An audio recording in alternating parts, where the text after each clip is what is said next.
me formei em História, né? E fui mestre em História pela FRJ. E vim trabalhar numa vaga de historiador do Museu Forte Defensor Perpétuo, que o pessoal em Paraty conhece carinhosamente como o Museu do Forte, né?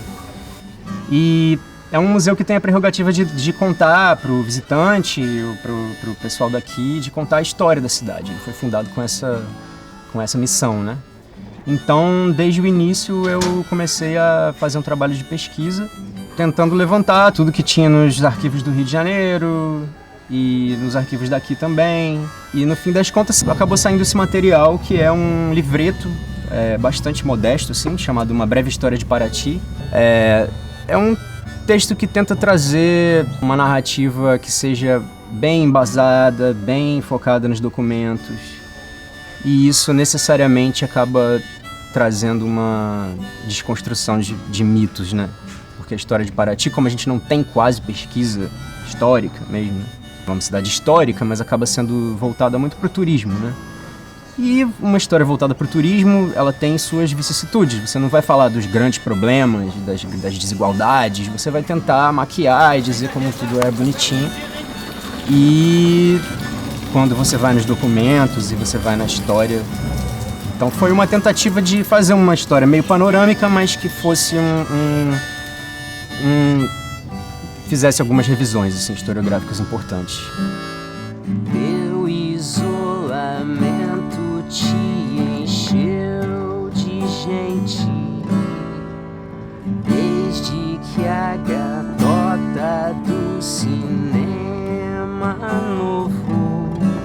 A Flip sempre foi um negócio que a gente ia, eu e a galera, a gente ia pra ficar meio que tomando cachaça pelos cantos, assim, né?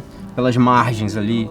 De repente encontrava algum conhecido de fora que, tem uma festa rolando no sobrado, tal, aí a gente colava lá.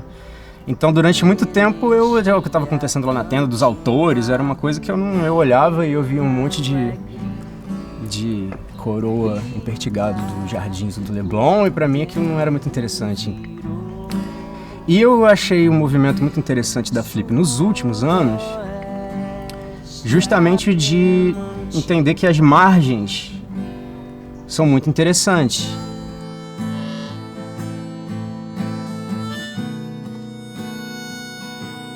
Por outro lado, se você for ver o impacto que a Flip teve na cidade como um todo, é uma coisa bastante ampla e quase brutal, né? Se você for ver. O processo um processo que deu, uma coisa que deu num processo de gentrificação, que não foi só a Flip que foi o vetor, mas que foi um dos vetores, e que realmente aquele momento ali onde os moradores do centro histórico saíram do centro histórico, o centro histórico passou a ser, como eu canto na música, um shopping center histórico, né? Num shopping center histórico, o tempo a Flip teve um papel nisso, e muitas coisas tiveram um papel nisso, não foi só a Flip, né? Foi a própria dinâmica turística da cidade que foi mudando de 20 anos pra cá.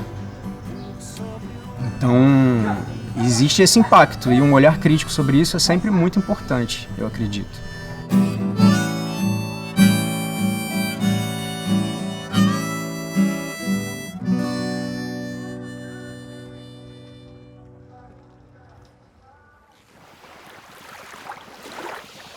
Ministério do Turismo e Associação Casa Azul apresentam 18ª Flip, Festa Literária Internacional de Paraty.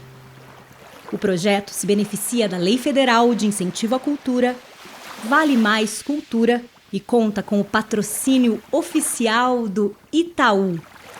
Tem o apoio da Prefeitura de Paraty, Pinheiro Neto Advogados e UOL. Realização: Associação Casa Azul, Secretaria Especial de Cultura, Ministério do Turismo, Pátria Amada Brasil, Governo Federal.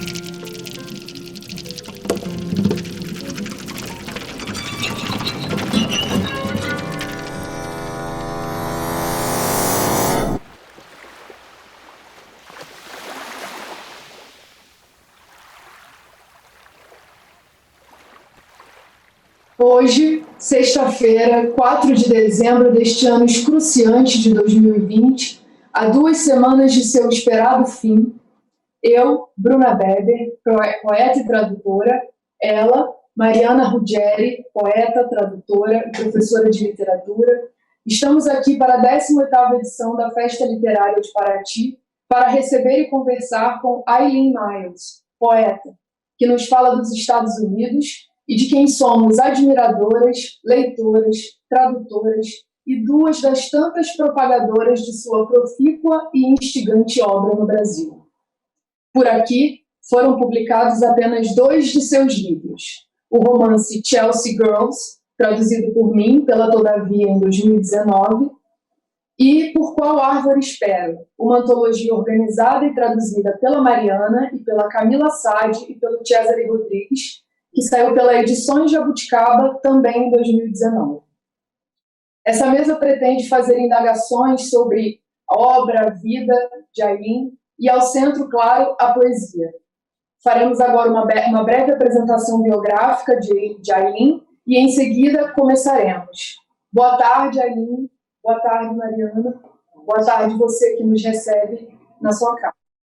Vamos lá. Bom, Eileen Myles nasceu em Boston, Massachusetts, e mudou-se para Nova York em 1974 para ser poeta. É também romancista, conferencista e escreve sobre arte. Publicou 22 livros, poemas, ficções, memórias e ensaios. Escreveu e dirigiu peças, performances, um filme em Super 8 e atuou em algumas produções audiovisuais, entre elas a série Transparent, de Joey Solway, que aborda gênero e identidade sexual. Seu livro mais recente, For Now, de outubro de 2020, é o 3º volume da coleção Why I Write, da Yale University Press, ao lado de Patti Smith e Carl Ove Knausgaard. Em 2019, Eileen recebeu o prêmio de poesia da American Academy of Arts and Letters. Vive entre Nova York e Marfa, no Texas. Antes de começar, a gente queria só fazer uma nota. Eileen utiliza o pronome de tratamento they, né? A gramática inglesa e a gramática portuguesa são muito diferentes, né? O que não nos impede de suprimir as marcas de gênero sempre que for possível. Mas, sobretudo, para quem vai acompanhar a conversa em português, eu gostaria de pedir compreensão com a equipe de tradução, né? Que estará atenta, mas também se esforçando para falar uma língua que não é exatamente estrangeira e também não é exatamente nativa. Né? Para começar, a gente queria pedir para a Eileen ler Caderno 1981, a leitura vai ser feita em inglês e depois eu vou ler a tradução em português.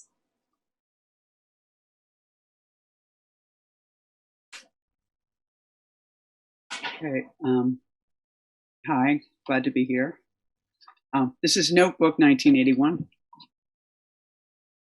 I was so willing to pull a page out of my notebook a day, several bright days, and live them as if I was only alive, thirsty, timeless, young enough to do this one more time, to dare to have nothing so much to lose, and to feel that potential dying of the self in the light as the only thing I thought that was spiritual, possible, and because I had no other way to call that mind, I called it poetry, but it was flesh and time and bread and friends, frightened and free enough to want to have another day that way, tear another page. Caderno 1981.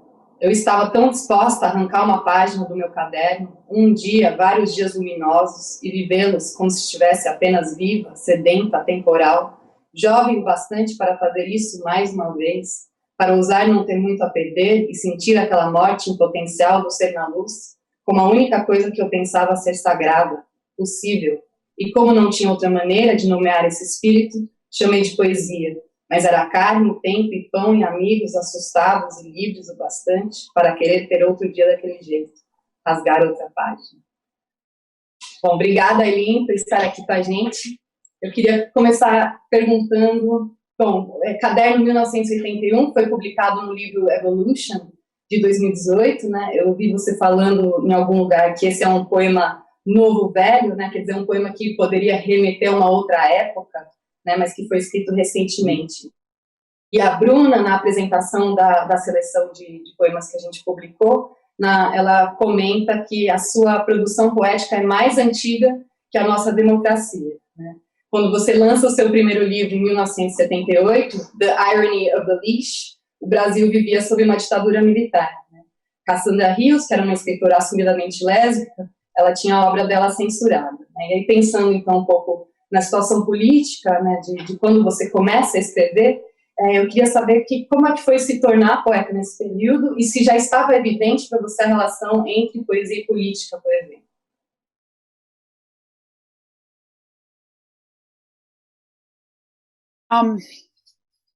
Yes and no. I mean, I think maybe, I think there was probably less conflict between poetry and politics when I first started out. There was still a sense, like I came to New York in the mid-70s, and the 60s and 70s, at least culturally, poetry was very popular, and it seemed like it was just part of politics. It was threaded in there. It was part of feminism. It was part of what had been called Black Power. It just, every political movement seemed to have their poet, and poets had a real feeling for becoming part of that. That changed in the 70s and 80s, though, and I think it's almost as the culture became more about money and capitalism became front and center in the art world, poetry's status lowered.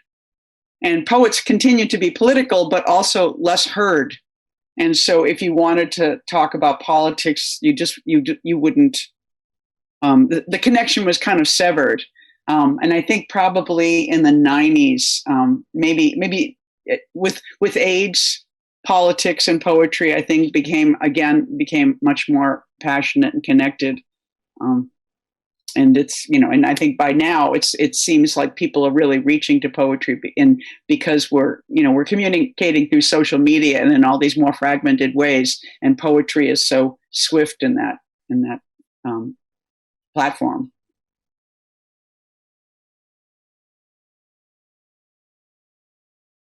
Ainda nesse livro, O Iron of the Leash, você diz num dos poemas, o poema que se chama An Attitude About Poetry, você diz: minha atitude diante da poesia é mais ou menos assim. Eu deveria estar fazendo algo que desse mais dinheiro. Essa atitude diante da poesia ou permanece? Chelsea Girls ia se chamar Bread and Water, pão e água. Você acha que a arquitetura social da cena poética mudou com a maior profissionalização da escrita? Oh, absolutely. I think people anticipate having a career as a poet now, and there's much more. And also it's much more interpolated with the academy in a way that it wasn't. I mean, I think there was though most people that I knew were college educated, not many people even had advanced degrees when I first came around. And again, that started to change in the 80s. So I think that there was just a kind of a digging in your heels feeling about being a poet meant, well, there was a split. I mean, I think the ethos was being a poet meant that you were going to be broke, and that was simply it. And so you should do things like write about art, or that was about the only career choice. Otherwise, you should watch out for being a drug addict, because that was the ultimate fate of the poet too. And so early on, there was a sense that you were going to, you were part of the culture. You were the poor part of you were the poor part of the culture. There was rock and roll. There was poetry. Even I think poets would know. I mean, like Andy Warhol was a friend to poets in the 60s and 70s, but he would buy the poet a hamburger. It was still, it was sort of like there was an economic dependency that was part of the myth of poetry when I first came around, and that's so not the case now. And I think there are poets who are really, both prominent. Like I'm thinking of a young poet like Ocean Vuong, where his book of poetry will turn up on a TV show. There was nothing like that. It's funny that we had what was the show about advertising? Mad Men.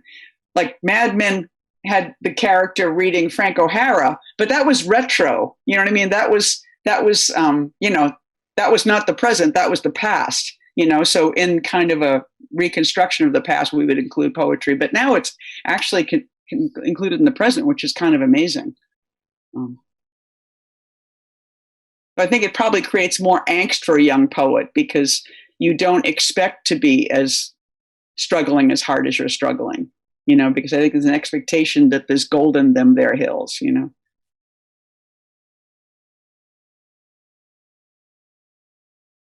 Bom, e pensando um pouco, então, dando continuidade a essa pergunta, né, você realmente criou o seu próprio espaço, né, nos anos 70. Então, você está participando do St. Mark's Poetry Project, você cria o Dodgems. Dodgems é uma revista, né, que quer dizer carrinho de bate-bate, Dodgems em inglês, e que de alguma forma tentava colidir o New York School com os language poets, né. Então, eu sinto que você está criando espaço na poesia, ao mesmo tempo que você também está se envolvendo com o feminismo, mas também de modo a criar o seu espaço, né? Então, você lança o Ladies Museum, né? Você cria 2 peças, Arc, Spiritual Entertainment and Patriarchy. Então, se você pudesse falar um pouco sobre isso, sobre criar o seu espaço. Mm-hmm. I mean, I think when I came around, I mean, there were lots of things. I felt I came from a working class background, where the poetry world felt very middle class, in a way. Even though people were, in this cult of poverty I mentioned, there was still a sense that people came from middle class backgrounds, and I didn't come from that. I felt like there was a conversation I had not already been in college. I didn't know any poets. I mean, I wanted to be a poet, but I didn't have like a community when I came to New York. And so I felt wrong in many ways. And I think I didn't yet, I mean, I was being actively heterosexual while knowing that I was probably gay, but I wasn't ready to be that person yet. And so the feminism and lesbians were sort of over here. And I didn't like their poetry so much. I admire Adrienne Rich, but I don't like the work so much. It's not very avant-garde. So I kind of felt these conflicts. And even in the poetry world, because I was very unsophisticated when I arrived, it was all these men that I would meet would say, read this, don't read this, don't read this, read this. And I didn't have my own taste yet. And so I was very excited about the idea, and I was starting to read about physics and the uncertainty principle, and the art world was very interested in science and Buddhism and random collisions. And so I think I tried to, in my magazine, I wanted to show my own consciousness, which was growing through all these gaps and these collisions. Like, how could a feminist be New York School, be these things seemed disconnected, and the only way I could understand my practice was to make that be a place where these things would meet. And so it kind of introduced me to pastiche in a way, the idea of making poems that were collages, so poetry in my magazine became a place to try and reconcile things in me and in the culture that didn't seem to be friends.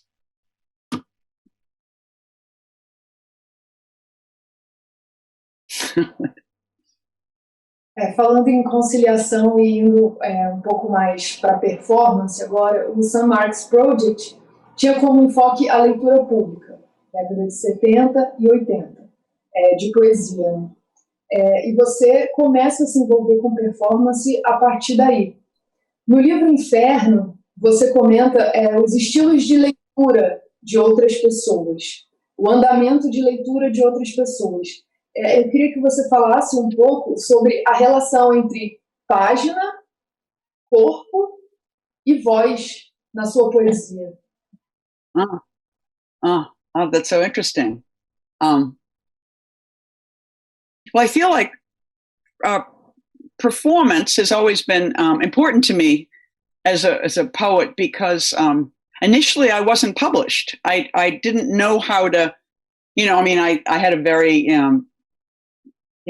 kind of contest, like I thought publication was like a contest. You would send your thing in to these obvious places and you would get rejected. And I had no idea until I had a community how I would get in print. But what was open and available were readings. There were mics, open mics in bars and in, art galleries all over New York when I first arrived. And so my introduction to being a poet was giving readings. And also I was more familiar with singer-songwriters culturally than I was with poets. So I knew, Joni Mitchell had very good lyrics. There were all these, songwriters that I'd grown up hearing that were my model for coming up to the microphone and singing. And so I think that I brought a kind of feeling of being a singer that didn't sing to the microphone, you know? And so that I think that, and also I was self-conscious about class. And so I felt I had the wrong accent. And so I decided, and I wasn't sure I had permission to be a poet. And so I thought that if the poems sounded like me in my natural speaking voice and in my natural accent, then people wouldn't, basically tell me to go away. I was entitled by the sound of my own voice. I wasn't pretending to be anything, because poetry styles seemed to be very like, I was willing to pull a page out of my notebook. There's a very awful poetry tone that some poets used, and it seemed like they would go into this other voice and they would make every single word be very important. And I didn't feel like I spoke like that. It was a class issue in a way. I felt like poetry, the excitement of the tumult, like the whole, like the whole bombardment of words seemed to be the exciting thing, rather than one word or two words, or worrying about whether you heard every single word. And so I think I learned, as time passed, I saw more, like David Wojnarowicz, the poet and writer and visual artist, read so fast. And he was a model for not worrying at all whether you got all the words. And I realized that was like action painting and poetry, to actually be more taken by your own breath and your own performance than worrying that the audience was getting the poem correctly, And so, but later I think it was difficult, because by the 80s and 90s, there started to be slam poetry and different kinds of poetry that were very much about being in the body and competing, having slam competitions. I don't know if you had that in Brazil. There was a very almost mainstream kind of poetry style that was performance poetry. And I wasn't part of that, and I didn't want to be part of that. But because I'm a good reader, people would sometimes describe me as a spoken word poet, which felt sort of anti-intellectual. So it's, there's always tricky politics about it all. And I started to understand that writing itself is a performance. Very much, it's sort of like it's an improvisational performance that is rendered permanent by the fact of writing.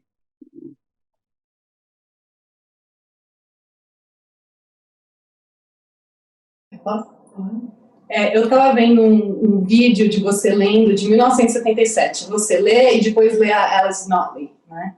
E me chamou a atenção justamente uma velocidade. Tem uma velocidade na leitura, e como se você segurasse a respiração, e todo mundo na sala ali também está segurando a respiração, né?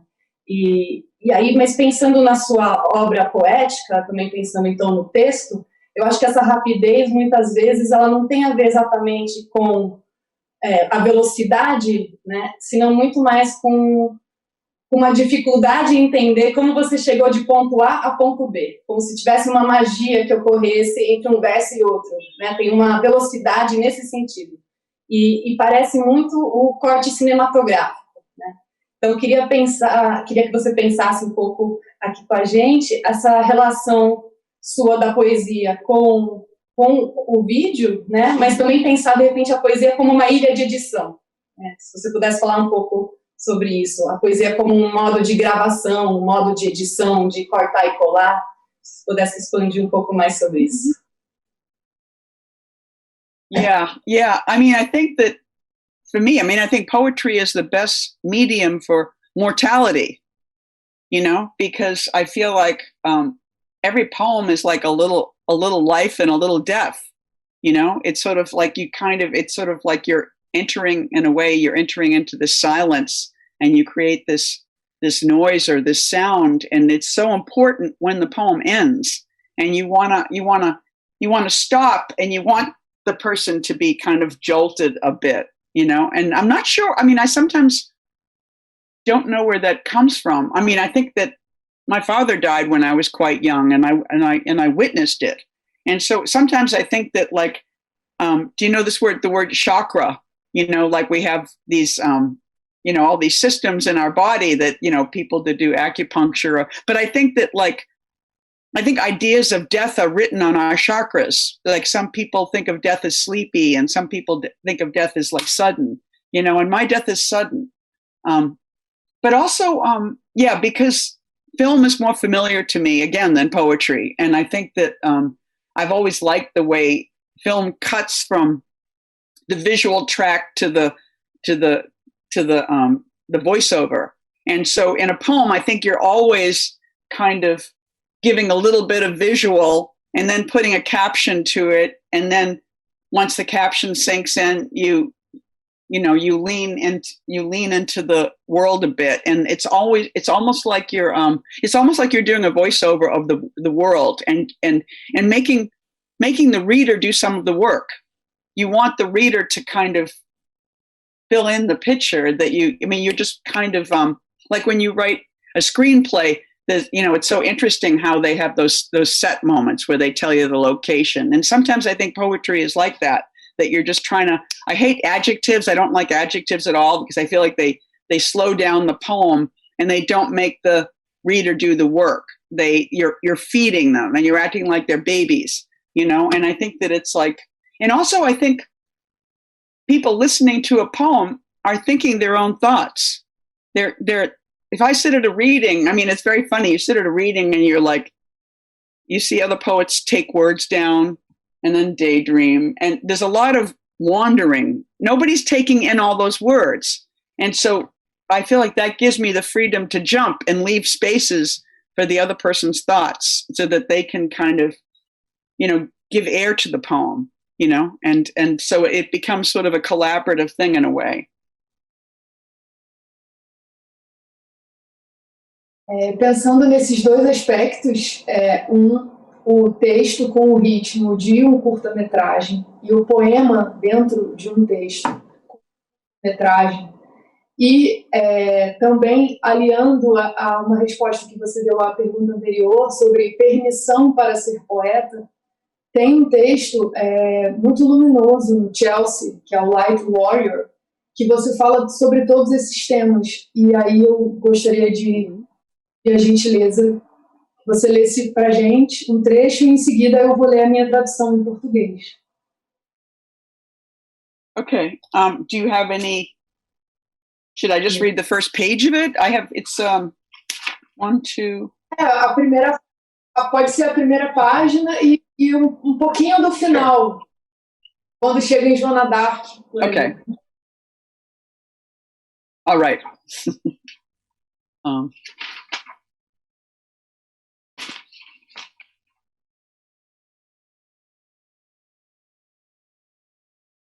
My name means light warrior when you bring it home to the present through Latin and Gaelic. I am a significant person, maybe a saint or larger than life. I hear that you judge a saint by her whole personality, not just her work. I'm beginning to see my work as my shadows, less and less necessary, done with less and less care. I see my existence as similar to that of a sundial's when I simply stand and slowly the notion of movement is suggesting itself to my consciousness, and action is also appropriate in the realm of the saint. The character who begins her life in the windows of a church, in the religious air of her own imagination until history lines up with her nature and the path becomes clear. The storms of identity erupt and implode and gather again, and one of life's soldiers realizes her whole basis for living has changed, and now she is impelled forward in a new film. And now I'm going to jump right to the end a bit. My oddness, my embarrassment also confirmed my specialness. My father had entrusted me with a junior classics comic book about Joan of Arc, the first woman I aspired to be. It was an instruction manual, and if the girl, Joan Salinger, had sidled over to me in the schoolyard and said, "Let me have it, Eileen, light warrior," I would have silently passed her the honor. I have waited all my life for permission. I feel it growing in my breast. A war is storming and it is behind me, and I am moving my forces into light. Guerreira da Luz. Meu nome significa Guerreira da Luz quando você o traz para o presente através do latim e do gaélico. Eu sou uma pessoa importante, talvez uma santa, ou maior que tudo isso. Eu ouvi dizer que você julga uma santa por vários aspectos de sua personalidade, não só pelos trabalhos que realizou. Estou começando a ver o meu trabalho como vejo meus fantasmas, cada vez menos necessário, feito com muito pouco cuidado. Entendo a minha existência como a semelhante de um relógio de sol, quando estou simplesmente parada. E de maneira lenta, a noção de movimento sugere isso à minha consciência. E a ação é também recomendada no domínio do sagrado. A personagem que começa sua vida nas janelas de uma igreja, em meio ao ar devoto de sua imaginação, até que a história se alinhe à sua natureza e o caminho se torne claro. As crises de identidade explodem, implodem e se refazem. E um dos soldados da infantaria da vida percebe que toda a base de sua existência mudou e que agora algo mais forte o conduz em direção a um novo caminho. Minha excentricidade e meu constrangimento também confirmavam a minha singularidade. Meu pai tinha me confiado esse gibi, desses para iniciantes, sobre Joana d'Arc, a primeira mulher que eu quis ser.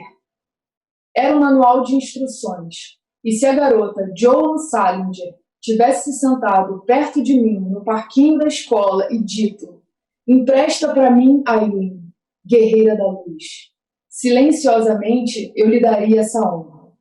A vida inteira eu esperei permissão para fazer as coisas. Eu sinto isso crescendo no meu peito. Uma guerra se arma bem atrás de mim e eu direciono minhas energias para a luz. Então, ficando na Joana d'Arc, você vai lançar um livro, está lançando um livro, já lançou, que está entrando em circulação agora, que se chama For Now, que é da série How I Write, que a gente já comentou aqui, sobre o seu processo de escrita. Pensando assim, em termos gerais, sobre a sua poética, se é que é possível definir de alguma forma a sua poética, você acha que poderíamos pensar numa espécie de poética Joana d'Arc, pensando, por exemplo, nos temas da bravura, pioneirismo, catolicismo, genderqueer e por aí vai.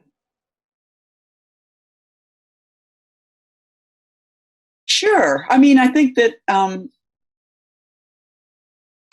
and it's very funny too. I have to admit, like in the original, I used the feminine pronoun, and it's such a struggle. But I don't believe in changing my work in the present. You know, it's like I'm not going to rewrite it. It's like what she wrote. You know, and I feel, you know, and that's an interesting experience in reading work that I've written years ago.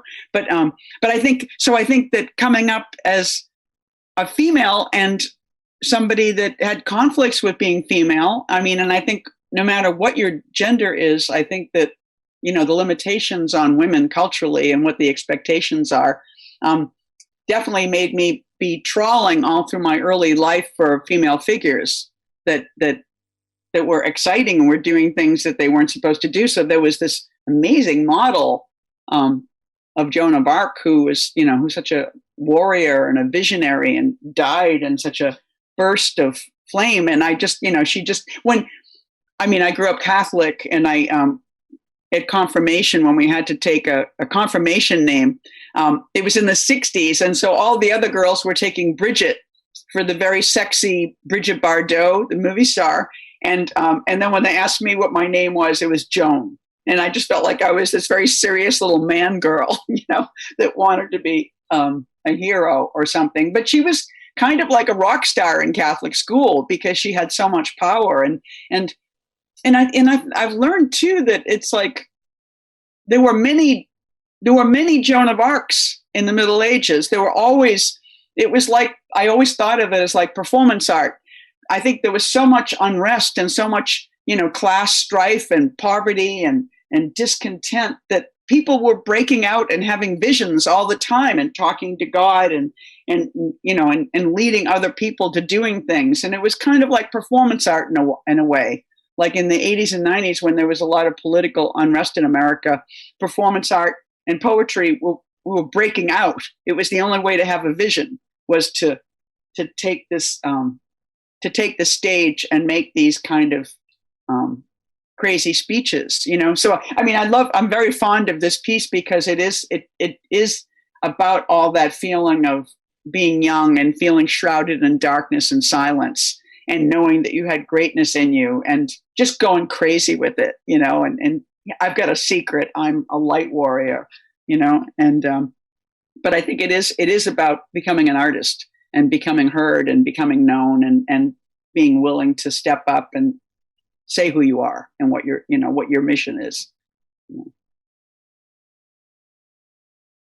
Bom, e aí pensando nisso, né, em se tornar um artista conhecido, eu fico pensando como você negocia público privado, ou talvez genérico e particular, né? Algo que diz respeito a você, mas também a outras pessoas. E acho que quando eu faço essa pergunta, eu estou pensando num texto que você escreveu em resposta a Marjorie Perloff, e que você está, de alguma forma, desenhando uma teoria própria da transparência. Se você pudesse falar um pouco sobre transparência, escrita, essa negociação do público com o privado, como é que isso se dá? I think I was, in that particular piece, I was having a confrontation, I suppose, with a critic who was simplifying my work. And I think that because I would use details in my work that seemed personal and autobiographical, that I wasn't, I think she had a very certain idea of what poetry was and what it didn't do. And I think that if you weren't, some of the writers that she supports are friends of mine, and I love their work, but it was kind of like somehow, in a way, I can't even, I'm not really the right one to talk about what Marjorie considered transparency, because I feel like the web of consciousness that I was presenting with, as my writing, I think had too much stuff in the gate, like when in film, I think they used to talk about, when we used film instead of video, it would be like, there would be like a piece of dust in the gate of the film, and you would see it rattling when the film would run. It would be like this light, and I felt like, aesthetically, I think Marjorie's aesthetics were seeing my divulging in my work as dust in the gate, and was not adhering, was incorrectly transparent or not transparent, or I think my relationship to form was not being considered at all, because I thought that you have to be here or there. You're either making a surface that is appropriated, or you're telling a personal story. And I think that seemed like a very simplistic reading of materiality and writing, and how we organize and arrange, and how we make a complicated surface. I think a surface is always mixed, I think, and I have to say, I think I've won the argument too, because I think increasingly as time passed, I think that, like, even with language poetry, when they were anti-narrative and anti-personal, everybody started to move over and start appropriating the I in new ways. And I think that, and even the complexity in my own work, I think has been kind of accepted now. But I think it's like homosexuality. It used to be, I always had this thing that, like, it's like an aquarium. If you put a drop of lavender ink into an aquarium, all the water becomes purple, and all people can see is gayness, because it's simply homophobia that does that. It's not that the work is all gay. It's just that the person doesn't want any of that to make their water be kind of mixed, vou retomar um outro texto, então. A Maggie Nelson tem um capítulo lindo sobre a sua obra. Ela tem um livro, né, sobre o New York School of Poets, e tem um capítulo muito bonito sobre a sua obra, e ela cita o I Always Put My Pussy, né, e ela vai falar: este é meu país, aqui quando estamos sozinhos em público, né, que é do poema. E para Maggie Nelson, esse é um aspecto do direito de existir, né, como pessoa queer em sociedade, o direito de estar sozinho com outras pessoas queers em público, sem correr risco, né. Mas eu fico pensando se também estar sozinho em público não é, de alguma forma, um gesto da poesia, né, se a poesia não é uma forma de solidão compartilhada, né, de solitude compartilhada. Se você pudesse falar um pouco sobre isso. Yeah, no, I think that's really true. I think that, I mean, I think it's funny. I think so many poets, what I admire in their work is how good they are at being alone. You know, they create a very private, very beautiful state. But I think too, as we know, I think when you, it's like being with a group of people in a situation and there's a conversation going on and you want to say something, but you don't feel like what you have to say is part of the conversation. And so I would keep trying to, I mean, this is when I was younger, but in any situation where I feel like I can't figure out how to be part of it. And so I would wait and try and imagine attaching my thought to somebody else's thought, trying to find some way in. And what I've always discovered is that if you actually enter the conversation, what you're actually thinking at that moment, if you almost forget about what the conversation is saying and just put your own thought out, you enter it in the most thorough way possible. You know, like every conversation, I think, is this kind of voyage between the interior and the exterior, you know, and I think it's sort of like this, if you kind of take this interior message and put it out, I think there's this shock of the real. You know, and I think that that's what everybody is striving to do all the time. And it's how we create community, is these kind of dissonant moments where the community then kind of gathers around you and holds you in a way. And it just becomes more and more complex and rich. So I think that, I think, you know, it's sort of it was a very embarrassing lyric. I always put my pussy in the middle of trees. I mean, I think I was probably thinking about pissing in the woods, you know, but it was, I just thought it was a funny, strange line. And it was so naked.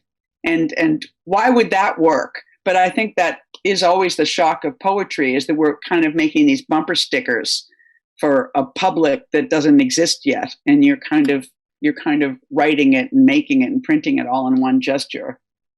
And then it winds up being kind of, you know, passed around in that way that the internet passes messages around. And weirdly, I wrote that piece for a dancer. I was writing a score for a dancer who I had a crush on, but I couldn't tell her. And so I was writing a text for her to say, so she would put it on her body, which was very funny. So I basically had these feelings and had these thoughts, and then I gave her this language, and then she was clothed in it, you know, and it was very dynamic. Pensando sobre a solidão, e a solidão aqui, podemos nos permitir para escrever, e a solidão tão cara e tão importante aos poetas em geral. Eu fiquei me perguntando, nós ficamos nos perguntando, como tem sido para você esse período de pandemia, esse longo período de pandemia, como é isso da solidão, da reclusão, como tem sido para você produzir, criar, sobretudo imaginar, trancade em casa. Acho que imaginar mais do que tudo. E a gente já está até acompanhando a luta lá no parque do East River, nos arredores da sua casa. Então, queríamos saber, assim... É isso. Imaginar na pandemia, produzir, escrever. Yeah, though you kind of jumped to the East River at the end, and I'm not sure except they must be related. Well, I think Não, tem uma relação. Tem uma relação que a gente pensou nos arredores da casa que você vive. Então, pensamos nos arredores. De por onde você circula. Por onde você circula, porque você se movimenta pela cidade. Então, isso é nítido também nos seus textos e nos seus poemas, essa movimentação. Thank you. Yeah, I mean, I for the early part of the pandemic, I was in Texas, and God, it was. I mean, I was there with my dog, and it was very difficult. I felt like it reminded me of puberty. It reminded me of being a young writer, beginning again. It reminded me of when I first, in the 80s, I stopped drinking and taking drugs because I was probably going to die if I kept going. And so there was a time when, if you take away these substances from your body, for a time you're very, you feel great, but you're very confused mentally. It just was, when I first stopped drinking, I was afraid I wouldn't be able to write anymore because I was in this kind of fog, and there was so much light and air, and I felt so clean that I didn't know. So I think there was a similar disorientation for me in the beginning of the pandemic, because I feel like so much of my practice has been about, I work for a little while, then I go out, I see some people, I sit, I just, engage with other people to get away from the self. And there wasn't that kind of muscular rhythm. There was only pictures of people like we're having right now, and I would get something, but I wouldn't get the same thing. And so I just was continually trapped in my own strangeness, and it was strange to become so estranged from your own loneliness, and but what was interesting was that I was in Texas. I was working on a new novel, and I was doing very well in the fall. And now it was the spring, and I wasn't doing what I was writing seemed really crazy and diffuse and all over the place. But interestingly, I wrote a lot of poems. Like, poems seemed to come very easily in the pandemic for me. And because it started to seem that I was very aware of anything else I was inside of, and that I would see the adventure. Like, I would write I was watching a very long Bela Tarr film, a 7-hour film. And it started to be, I was living inside of something that was inside my house, that was inside the pandemic. And so I had this new neighborhood, and I could write poems inside the Bela Tarr film, So I just became differently, and I became very aware of the birds outside my house. They became more interesting and more layered. And so weirdly, and meditation was very good, because I felt like you wouldn't think that more silence would be good, but in fact, it was exactly what I needed. So there were all these ways of stripping the artifice from the pandemic and creating new spaces, and new spaces were very adventurous. But now that I'm back in New York, it's very true that I'm very dependent on the shape of the land, and Manhattan is surrounded by 2 rivers, and the East River is my river, and I've run and walked and biked and walked dogs along this, this body of water for 40 years. And so this political travesty is I don't know how to get away from it. And I'm afraid, it's time to go to Texas. Like, my girlfriend and I had planned to go to Texas for 2 months, and I keep saying no, because I feel like I keep needing to leave my body here to be near this, because I don't know when they're going to start killing trees, and I want to chain myself to trees or do something. I don't know what, I keep writing things, and nobody wants these pieces that I'm writing. And it's like that. It's funny to feel like a well-known poet, that then when you knock on the door of the news media, they're like, they don't even, they want a different kind of person talking to them, I think.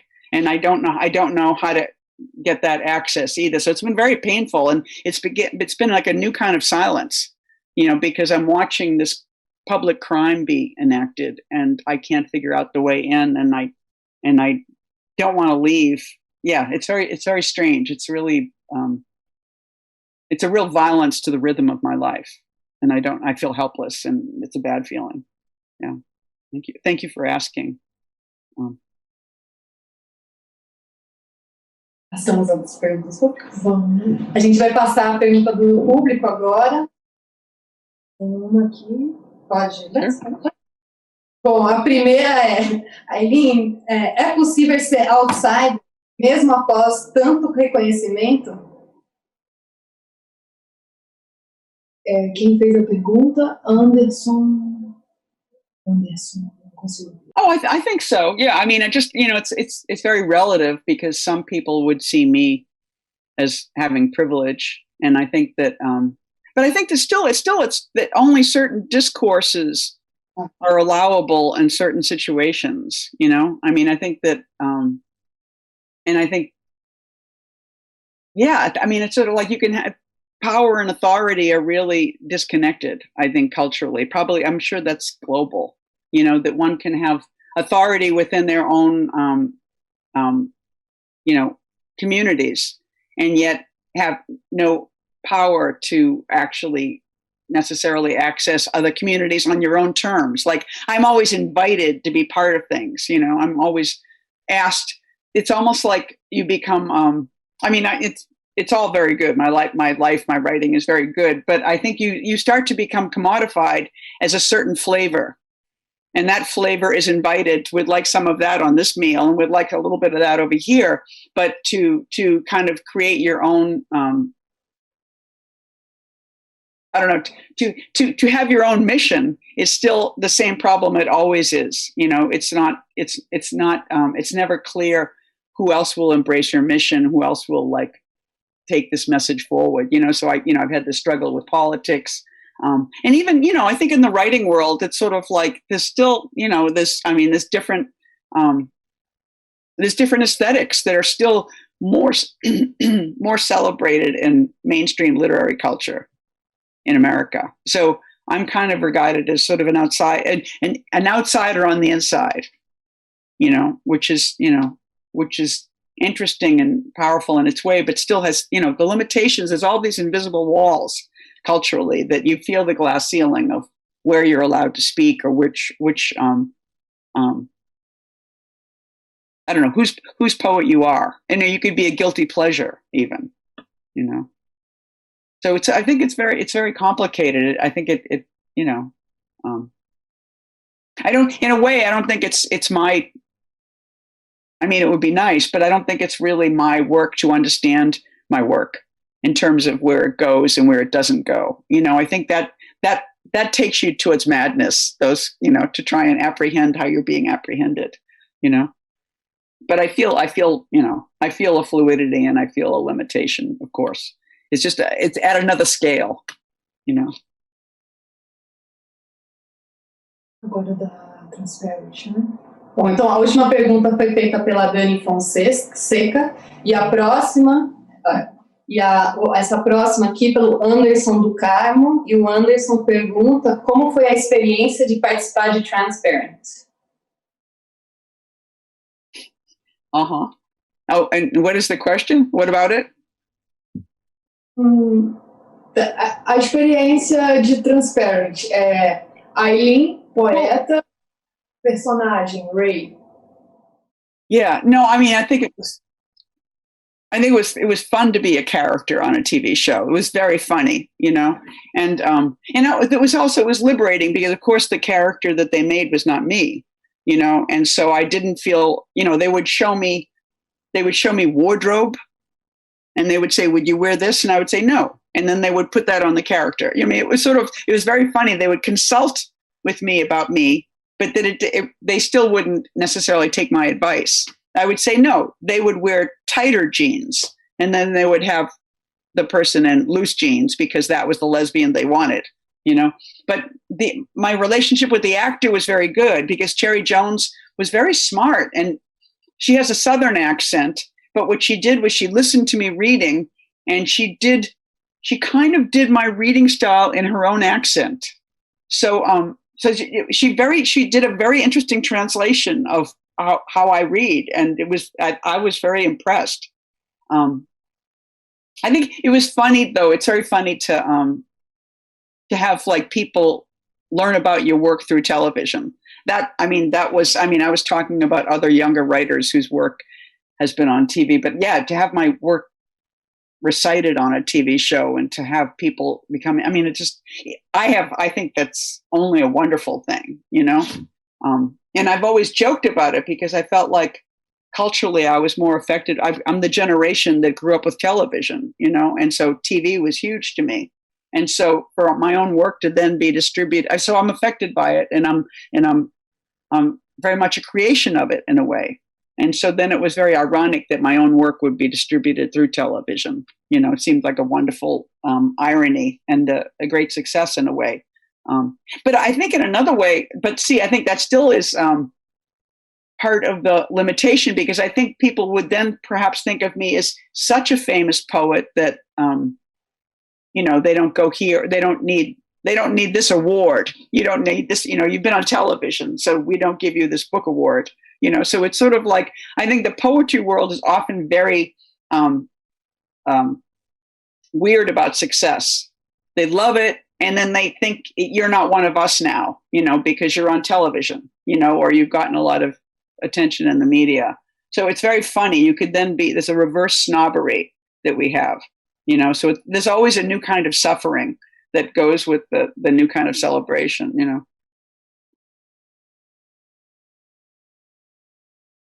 Estamos chegando.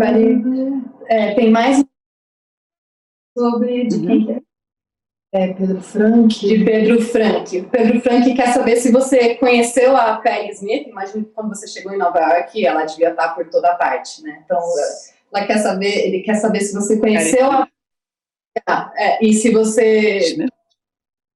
Patti Smith? Have I met Patti Smith? Sim, e se você... It's very funny. I've met her a number of times. I think she's not very interested in my work. But it's very weird because I always get compared to her. People always say, Eileen is like just kids. And I was like, no, I'm not.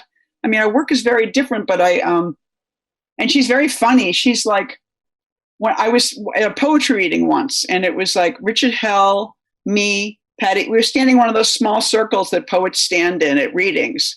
And Richard went to Patti. He said, "Do you two know each other?" And I had not met Patti, but at that point. And she put her head down and she said, "Yeah, in the old days." And so she sort of avoided meeting me by pretending that she had already met me before. But now we go to there's a vegan restaurant in my neighborhood. And I was sitting there having dinner with somebody in the spring, and Patti came in. And I just thought the thing to do is to be normal. Because of course when I was young, she was like, when I first came to New York, she was my hugest hero. And she's only like a few years older than me. We're sort of the same generation. But she came to New York in the 60s. She lived in New Jersey, so she was here. I was not here for another 10 years. So it's New York generations are about when you came to New York, not what age you are, you know? But so she was standing there in the restaurant. And so I just yelled, "Hey, Patti." And I was like, "Eileen." She goes, "Yeah." And I introduced her to my friend, and it was like we were just pals, and it was very normal. So yes, I have met her. We have not hung out. Patti and I have not hung out, but we're in the same place very often. And I'll even buy ice cream and somebody will say, "You look like Patti Smith." And I don't look like Patti Smith, but I think there's only one way to be my age and female. And Patti Smith, I think, has branded that look.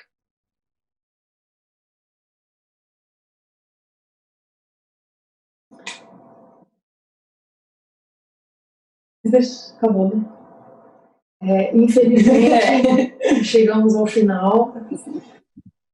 Se você quiser falar mais alguma coisa, fique à vontade. Senão vamos terminando. No, I don't think I mean, the only thing I just feel is something, and it's very blurry and strange about gender and being female. And I feel like it still is being invented every day, all the time, in a new language. I think in a certain way, I think people still don't know who or what we are. And so I feel like so much of the purpose of making art as a queer person or as a female person or as a trans person is to keep expanding the definition and the possibilities of who we are and where we are and what we make, and I think it continues to be the great adventure, and the people who love us, whether they be men or female or trans, it's sort of like it's a gain for everybody, to be part of this grand experiment, to bring the interior out and radicalize the present of the world. But thank you so much. Thank you so much for bringing my work to Brazil. I think I'm very grateful, and it's great to have this conversation with you. Obrigado. Obrigada a você, né? Obrigada. A gente ficou muito contente. Obrigada por todo mundo que assistiu. E vai ficar disponível depois, mais pra frente, a gravação. No YouTube, né? Onde estão agora. Isso. Então, boa noite. Boa noite. Cool. Tchau.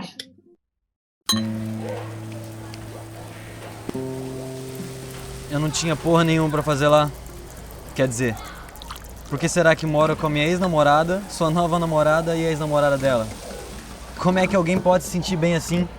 Eu poderia estar escrevendo essa história de uma cela de cadeia. Engraçado, né? Ted e Alice, antes da minha partida, disseram: nada é tão ruim que não possa piorar ele. Eu não sabia mais o que fazer.